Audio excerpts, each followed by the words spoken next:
Estimadas amigas y amigos, bienvenidos a Presente y Futuro a través de Visión Democracia TV, tu canal YouTube.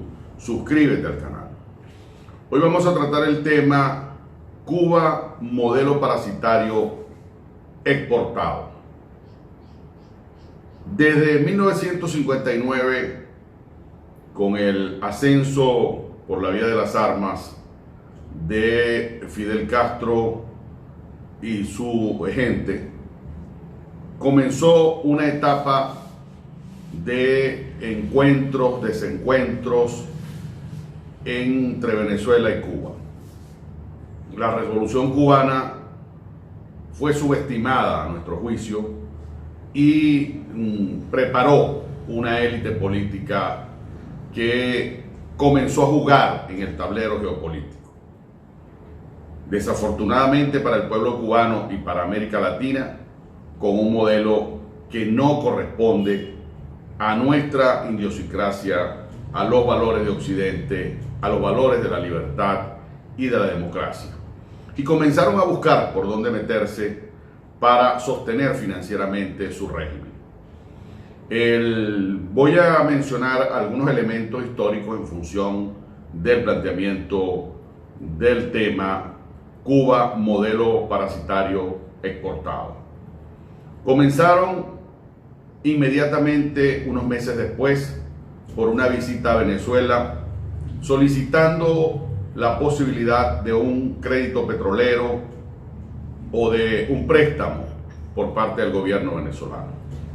El entonces presidente de Venezuela, Rómulo Betancourt, les negó la posibilidad de crédito petrolero y Cuba comenzó a fraguar la respuesta y la venganza contra Venezuela. Esta se expresó unos años después con la invasión de Machurucuto. La invasión de Machurucuto en 1967 fue derrotada por las Fuerzas Armadas al mando del presidente Raúl Leoni, quien además presentó ante la OEA la denuncia contra la incursión cubana con guerrilleros cubanos y venezolanos. Luego vimos cómo lograron amarrar su propósito parasitario de financiamiento al régimen por la vía de la alianza con la Unión Soviética, participando como aliados de estos en la Guerra Fría. La famosa crisis de los misiles en octubre de 1962 es ampliamente registrada en la historia mundial. Luego, muchos años después, la alineación del gobierno, de los gobiernos al modelo cubano, el estatismo, la confiscación, son un paradigma de fracaso para los países latinoamericanos con identificación con la isla. Chávez y Maduro han sido facilitadores del petróleo venezolano a Cuba por más de 20 años. 45.000 millones de dólares han sido facilitados por estos regímenes venezolanos a Cuba, más la reconstrucción de la refinería de Cienfuegos a cambio de un paquete de acciones del 49% para PDVSA. El gobierno cubano le notificó al régimen venezolano que se quedaban con las acciones de Venezuela por deudas no saldadas. 500 millones más que se perdieron en la reconstrucción de la refinería de Cienfuegos. Eso es un tercio de la deuda pública venezolana, pero es además, Maduro, un acto de traición a la patria. Cuba, el Foro de Sao Paulo y todo ese enjambre metieron sus garras en Perú, en Chile, en Bolivia, en Argentina y también en Ecuador, de donde fueron desalojados. Mosca Colombia, pila hermanos colombianos, porque ese es un modelo que pretenden implantar en Colombia. Vamos a la pausa y regreso la opinión de nuestros invitados.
Estamos tratando en presente y futuro el tema Cuba, modelo parasitario exportado.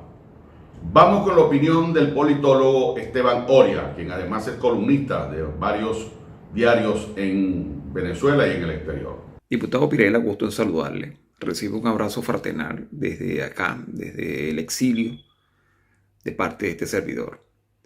Con relación a los suministros de petróleo, solo puedo, comentar en este caso, todo esto empezó en los tiempos del señor Chávez, que se le ocurrió la idea de compartir con los cubanos ese gigantesco boom petrolero que tuvo Venezuela durante buena parte del periodo chavista. Estamos hablando de una subida de precios que nunca dejó de subir desde el 2003 hasta el 2014. Bueno, la cotización del barril petrolero pasó de $25 por barril hasta aproximadamente unos $126 en el 2009. Eso se mantuvo, después bajó un poquito y después volvió a subir, pero más o menos estaba por allí en esos precios hasta que en el 2014 frenó. Así que durante ese periodo de precios altos del petróleo, los países generalmente lo que hicieron fue ahorrar en fondos soberanos su dinero. El caso de Noruega y el caso de Arabia Saudita son, digamos, uno de los dos casos más emblemáticos, por decirlo de alguna manera. Estamos hablando que Noruega, entiendo que ahorró aproximadamente 900.000 millones de dólares y Arabia Saudita unos 700.000 millones de dólares. Venezuela recibió prácticamente la cantidad similar o parecida, estamos hablando de un equivalente.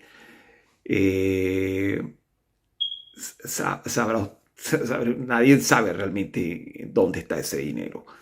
Hay investigaciones, algunas personas especulan que ese dinero está en Suiza, en algunas cuentas suizas. Bueno, se ha descubierto, últimamente han salido reportes de muchos bolichicos, como quiera que se le dice, a toda esta gente que se ha enriquecido con el dinero de los venezolanos por su afiliación o por su compromiso, sus vinculaciones con la dictadura, el régimen criminal, tanto de Chávez como ahora del señor Maduro. En el caso, bueno, estamos hablando de que son investigaciones que llevan a inversiones de estos venezolanos en países como España, con compras de inmuebles y también muchos inmuebles que se han encontrado en los Estados Unidos que han sido confiscados. Y estamos hablando también de Andorra, el caso de las cuentas en la banca de Andorra, las cuentas en la banca suiza que acaban de aparecer. Y en Cuba, mucho de ese dinero ha ido a parar a esa isla. A Cuba se le ha financiado prácticamente el 60% de sus necesidades energéticas. Estamos hablando de prácticamente también un aproximado del 20% de su PIB. Ahora, todo esto fue en los tiempos del señor Chávez. Y con el amigo Maduro, el dictador, la tiranía de Maduro, estamos hablando de que a pesar de la crisis terrible que tiene Venezuela, una quiebra completa de la industria petrolera, con lo poco que produce Venezuela, bueno, todavía el régimen de Maduro sigue financiando a la dictadura comunista de Díaz-Canel en Cuba. Y se dice que está por el orden de 45.000 barriles diarios que se le están enviando desde Venezuela a Cuba. Con relación, bueno, este es un tema pues, francamente terrible, porque estamos hablando que es una dictadura que recientemente ha condenado, bueno, prácticamente a más de 100 personas a la cárcel apenas de entre 6 y 30 años por el delito que ellos consideran un delito manifestar. Eso es lo que está pasando en Cuba. Entonces tenemos al régimen de Maduro enviándole petróleo a los cubanos para sostener esa dictadura criminal que tienen ellos allá, que no se diferencia en nada con la dictadura de Maduro, pues que parece que Eso es así, estamos hablando de una solidaridad entre dictaduras. Quería, bueno, finalizar un poco este tema del aporte que hace Venezuela a la economía cubana, sacrificando digamos, a la propia economía venezolana, a sus compatriotas, a sus conciudadanos, en lo que debe considerarse también una violación completa a la soberanía nacional. Con lo que hace el régimen de Maduro realmente es una alta traición al país. Y esto, bueno, naturalmente es ilegal. Bueno, no solamente ilegal, sino tiene un contexto que debe considerarse, bueno, en términos de aplicación de la ley, pero es muy difícil hacerlo en un país donde no hay división de poderes, donde no hay forma de parar esta sangría que está haciendo esta dictadura con los recursos de todos los venezolanos, con los bienes de todos los venezolanos, al entregarlo de esa forma y de esa manera como lo está haciendo, y menos aún como a una dictadura, una tiranía de las características como la que tiene ninguna dictadura merece ningún tipo de apoyo, ningún tipo de acuerdo, más bien debe ser repudiada. ¿Ven? Eso es todo por lo pronto, es lo que yo pienso de lo que es este acuerdo que tiene Venezuela con Cuba, en donde se le está suministrando petróleo venezolano a los cubanos. Espero verlo en otra próxima oportunidad. Es todo por los momentos. Hasta luego, diputado. Muchas gracias. Veamos la opinión de un líder sindical petrolero, trabajador petrolero de la refinería del Centro de Refinería Paraguaná, el líder sindical Iván Frentes. El convenio firmado por Hugo Chávez y Fidel Castro es un convenio que ha lesionado la soberanía nacional. Lo primero que firmaron fue un abastecimiento para Cuba de más de 95.000 barriles diarios de hidrocarburos. Luego en el 2005 este convenio se cambió a más de 113.000 barriles diarios de hidrocarburos. En el mismo año 2005 ese convenio pasó a ser un convenio de renovación automática, violentando la Constitución Nacional y todas las leyes de la República. Actualmente para Cuba se van aproximadamente entre 150 y 170.000 barriles diarios entre gasolina, diésel, fuel oil y crudo y coque.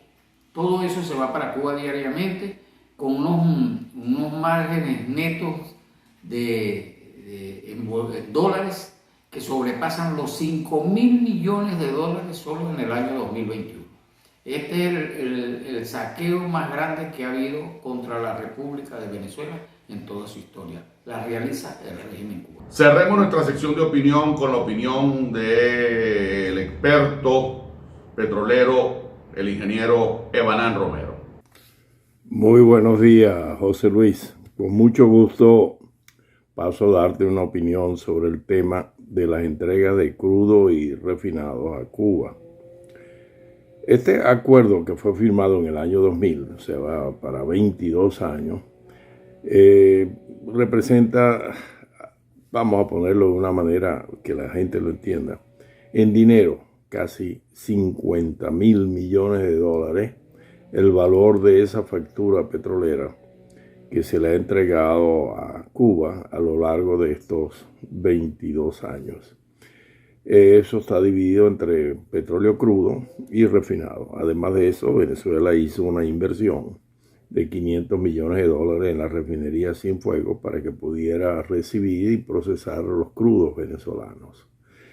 Estos 50.000 millones de dólares, pues, suponemos que deben estar ingresados en el Banco Central a lo largo de todos estos años, porque representa pues una cantidad muy apreciable. Para darle una idea al público, pues es casi un tercio de la deuda externa venezolana. En relación a esto, bueno, Cuba tiene sus propios recursos, apenas un tercio de su consumo de 170.000 barriles día, pues lo proveen unos crudos pesados con cierta cantidad de azufre que usa para generar electricidad en la isla. Entonces, bueno, esto es la opinión de qué se va a hacer, va a continuar hoy día de la exportación relativamente disminuida de Venezuela, que está entre los 500 a 600 mil barriles día, pues un 10% representa el monto que va a la isla. Bueno, te agradezco pues la invitación y estoy a la orden para cualquier otra ocasión. Gracias.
En presente y futuro estamos tratando el tema Cuba, modelo parasitario exportado.